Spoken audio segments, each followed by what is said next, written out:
Hey there everyone, welcome back to the channel. Today we're diving into a common problem that many of us have faced at some point. Picture this.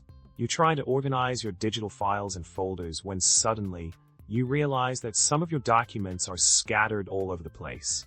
It's a classic problem that can be a real headache to deal with, especially if you're short on time or patience. Now let's talk about the solution to this file organization problem.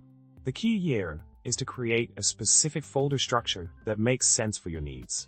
By establishing main folders for different categories, such as work, personal, and projects, you can easily sort your files into the right place. Within these main folders, you can then create subfolders to further organize your documents based on specific criteria. This structured approach will not only save you time in the long run, but also make it a breeze to locate any file you need. Remember, consistency is key when implementing this solution. Make sure to stick to your folder structure and avoid creating unnecessary folders that could lead to confusion. It's also a good idea to regularly review and clean up your folders to ensure everything stays organized.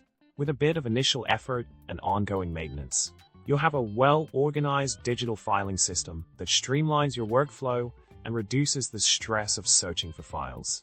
To sum it all up, tackling the problem of scattered digital files is all about establishing a clear and consistent folder structure. By creating main folders and subfolders that cater to your specific needs, you can effectively organize your documents and streamline your workflow. So give it a try and say goodbye to file chaos once and for all. Don't forget to subscribe, like this video, and drop a comment below with your favorite folder organization tip. Thanks for watching, and until next time,